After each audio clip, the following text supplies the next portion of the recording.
है मोहम्मद अली जिन्ना, और ये जो आपने मिली नगमा ख़ास तौर पे सुना टाइटल के बाद, इसको कंपोज राहत फ़तेह अली ख़ान ने किया और इसको प्रोड्यूस मियाँ साहब ने किया है। और आई थिंक मियाँ साहब आप बेहतर तरीके से इसकी हिस्ट्री सारी बता सकते हैं नाज़रीन। इसको लिखा मियाँ बशीर अहमद साहब जो थे, जिनके घर में जो मेन इजलास जब 1940 का इजलास हुआ, जहाँ कि पहली दफ़ा मुस्लिम जिसको मेरे दादा कहा करते थे कि मुस्लिम लीग पार्टी तब बनी थी जब पाकिस्तान की डिमांड हुई, उसके बाद ये एक सियासी जमात बनी, क्योंकि फिर एक मुसलमानों के लिए एक नस्बुल ऐन उनके सामने था, उनके लिए एक मंजिल थी सामने जिसके लिए वो स्ट्राइव कर सके। उससे पहले तो कुछ भी नहीं था, मतलब ये गुफ्तगू थी या जो भी था। तो ये मियाँ बशीर अहमद साहब जो थे, जिनका ताल्लुक भगवानपुरे की मशहूर मियाँ फैमिली से उनका ताल्लुक था, तो उनके घर ये मीटिंग भी हुई। और उस बाद जब 1940 का जलसा हुआ तो कायदे आज़म की मौजूदगी में खुद उन्होंने ये नज़म पढ़ी मिलत का पासमा, और ये इतनी मशहूर हुई क्योंकि ये जिस तरह बुशरा आपा बता रही थी मुझे कि ये एक जो कायदे आज़म की जो लीडरशिप थी उसको एक खराज अकीदत उन्होंने पेश किया, और फिर ये फैल गया, ये नगमा इस तरह फैला सारे हिंदुस्तान में, जगह जगह चप्पे चप्पे मुस्लिम लीग की जहाँ भी कोई छोटी से छोटी तकरीब भी होती थी तो ये जो मिली नगमा है ये इसको पढ़ा जाता है। और आज भी ये जब सुनते हैं तो एक अजीब सा जोश अंदर पैदा होता है आपा। और मैं आपसे ज़रूर ये जानना चाहूँगी कि जिस तरह हम अभी प्रोग्राम के आगाज़ से नौजवान नस्ल की बात करें, और आप चूँकि सच्ची बातें करती हैं, मियाँ साहब भी सच्ची बातें करते हैं, तो इसलिए ज़रा थोड़ा सा मैं इस पर आपका ज़रूर राय लेना चाहूँगी। कहते हैं कि जो नौजवान नस्ल है जज्बाती है, होश से ज़्यादा जोश से काम लेती है। आप समझती हैं ये सच है बात? देखिए, ये तो ज़रूर है, नौजवान है, खून भी जवान है, जोश भी है, लेकिन ये है कि इस जोश के बगैर तो कुछ हो ही नहीं सकता। बिल्कुल। सारी मुझे लोग कहते हैं कि जज्बा जनून होता है, और जज्बे के बगैर कोई काम होता नहीं। अगर कायदे आज़म में ये जनून ना होता कि मैं ये बना के रहूँगा, मैं ये करके रहूँगा, जब उन्होंने सोचा तो वो भी जवान थे उस वक्त। तो जब आदमी के अंदर जनून होता है तो जनून कहता है कि मैं ये करके रहूँगा, और इस जोश का होना जवानों में बहुत ज़रूरी है। अच्छा, ये सब सेंस ऑफ डायरेक्शन की जब बात आती है, सेंस ऑफ डायरेक्शन है हमारी यूथ के अंदर? हमारी यूथ में इतना टैलेंट है, हमारी यूथ में इतनी इंटेलिजेंस है कि आपकी सोच से बाहर है। इनका हाथ पकड़ने वाला कोई नहीं है, इनको आगे गाइड करने वाला कोई नहीं है। कभी किसी हुकूमत ने ये नहीं किया कि जो यूथ मिनिस्ट्री होती है उसका काम होता है कि अपने यूथ को उनको चैनलाइज करना। अब पाकिस्तान का कितना बड़ा एहसास है ये नौजवान बच्चे जवान, लेकिन इनको आगे को ले जाने वाला, इनको समझाने वाला कोई है ही नहीं, किसी के पास टाइम ही नहीं है। मेरी सिफारिश है कि अब अगर यूथ मिनिस्ट्री बनाई जाए तो young man mister Yusuf Salahuddin को उसका मिनिस्टर बना दिया, क्योंकि हमारी जो नौजवानों की वजारत थके हुए कांपते हुए लोगों को दी जाती है, जो खुद गिलास नहीं उठा दे सकते तो इनको क्या उठाने की जरूरत अदा करेंगे।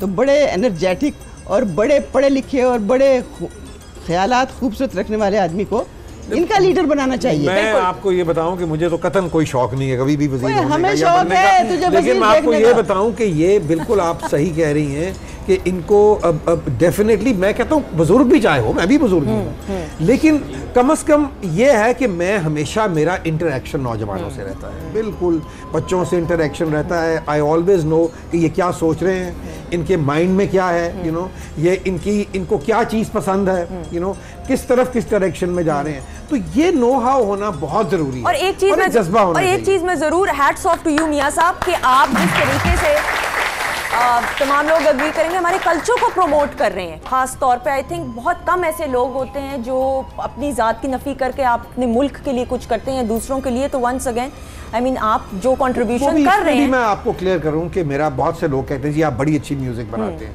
अपने प्रोग्राम। म्यूजिक नहीं है, it's not only music, exactly ये हमारी आइडेंटिटी है। इसमें इकबाल शनासी है, इसमें गालिब शनासी है, इसमें रूमी शनासी है, इसमें हमारे जो औलिया हैं, जो हमारे सूफिया हैं, उनकी शनासी है, इसमें हमारे फोक की शनासी है। यही हमारी आइडेंटिटी है।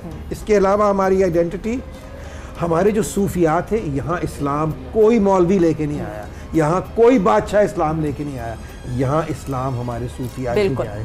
और सूफिया जो थे उन्होंने, आप ये देखिए कि कवाली क्या है, उन्होंने जब देवर जीनियसेस, उन्होंने कवाली को यूज किया यहाँ के लोगों को इस्लाम की तरफ लाने के लिए। कवाली क्या थी? कवाली बेसिकली जो सेंट्रल एशिया में एक समा की महफिल होती थी, उसको उन्होंने कन्वर्ट किया और ये लेके और बंदे के दरमियान ताल्लुक पैदा करने के लिए कवाली होती है, जो जमीन से 1 मिनट पे ऊपर जाती है और ऊपर से 1 मिनट नीचे आती है और आदमी को हाल आ जाता है, क्योंकि वो रब खुदावंद जलील को देख रहा होता है। वो उसमें समा बांधते हैं ऊपर से लेके नीचे तक। ये समा है जिसको समा कहा जाता है कि ये है। अभी एक बात हो रही थी ना जोश और होश की, तो कई दफ़ा मैं भी पागलों वाली ही बातें करती रहती हूँ। लोग मुझे कई दफ़ा कहते हैं कि ये कैसे ठीक होगा पाकिस्तान में, ये रिश्वत कैसे, ये करप्शन कैसे, ये कैसे होगी। मैं कहती हूँ कि कोई जुनूनी बंदा आना चाहिए, कोई पागल सरपिरा ठू करके तलवार चलाएगा तो सारा कुछ ठीक है। बिल्कुल सही। और दूसरी बात यह है कि जो करप्शन है हमेशा वो ऊपर से शुरू होती है। मुझे अभी तक याद है मोहतरमा फातिमा जिन्ना की तकरीर जो उन्होंने की थी अपना मोची दरवाजे में, उनके ये बहुत खूबसूरत अल्फाज थे, that the snow of corruption melts from the top and trickles down to the bottom। बिल्कुल ठीक। तो ये बात ये है कि बिल्कुल ये होगा ऐसे ही। और ये नहीं, मैं ये समझता हूँ कि जिन लोगों ने पाकिस्तान बनाया, जिन लोगों ने पाकिस्तान के लिए कुर्बानियाँ दी, बड़े ही नेक नियत लोग थे। इंशाल्लाह हमारे मुल्क को अब आप हमें ये कहा जाता है कि जी ईस्ट पाकिस्तान आपसे अलहदा हो गया, तो वो भी एक मुमलिकत है, वो भी मुसलमानों का क्या कहते हैं एक मुल्क है।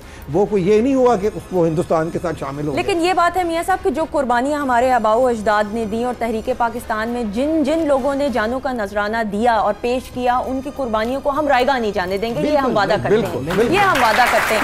अच्छा जी, हम जब अपनी नौजवान नस्ल की बात करते हैं तो जहाँ पे पाकिस्तान के अंदर आप देखते हैं मुख्तलिफ शोबों के अंदर साइंस टेक्नोलॉजी की बात करें, आप म्यूज़िक इंडस्ट्री की ख़ास तौर पे बात करें, तो पूरी दुनिया में म्यूज़िक इंडस्ट्री में भी बहुत से लोगों ने, बहुत से घरानों ने पूरी दुनिया में पाकिस्तान का नाम रोशन किया है। और एक ऐसा घराना, पटियाला घराना की अगर हम बात करें तो उनके चश्म चिराग हमारे साथ मौजूद हैं और असद अमानत अली साहब के ग्रैंड सन्स हमारे साथ मौजूद हैं, वेरी टैलेंटेड एंड यंग। मैं चाहूँगी बहुत सी तालियों में इस्तकबाल करें उस्ताद अमानत अली साहब के ग्रैंड सन्स सलमान अमानत अली, अली अमानत अली और सिकंदर अमानत अली।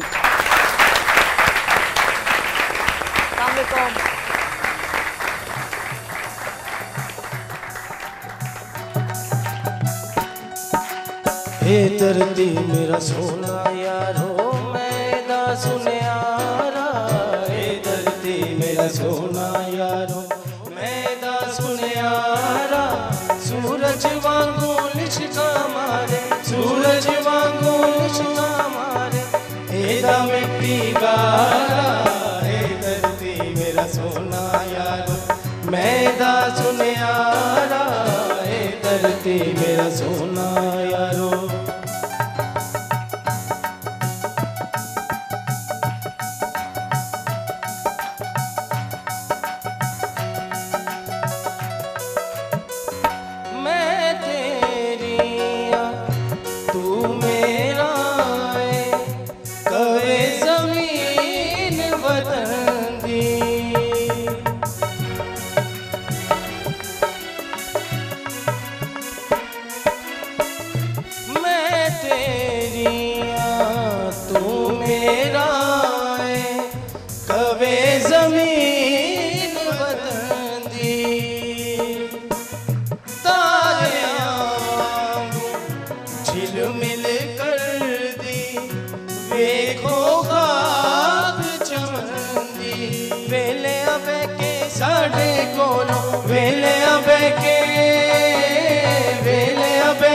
साढ़े कोलो हुंदा नहीं गुजारा, ए धरती मेरा सोना यारो मैदा सुनियारा, ए धरती मेरा सोना यारो।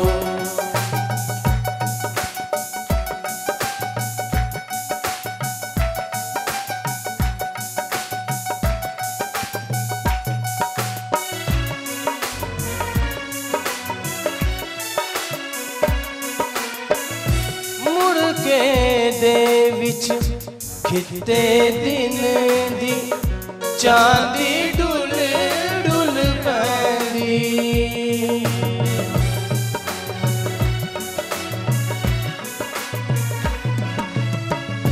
मुड़ के दे विच खिते दिन दी चांदी डुल डुल पैंदी शाम दे नाजुक पैरां उत्ते लाल शफक दी मेहंदी रात दी अख चों गिरे हनेरा रात दी अख चों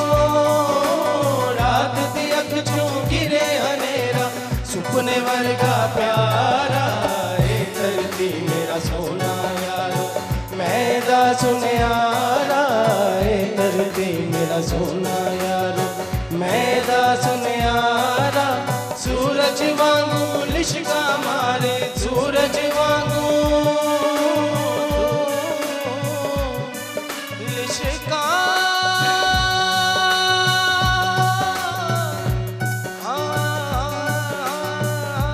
मारे सूरज वांगू लिशका मारे एदा मिट्टी गारा ए धरती मेरा सोना यारो मैदा सुनियारा ए धरती मेरा सोना यारो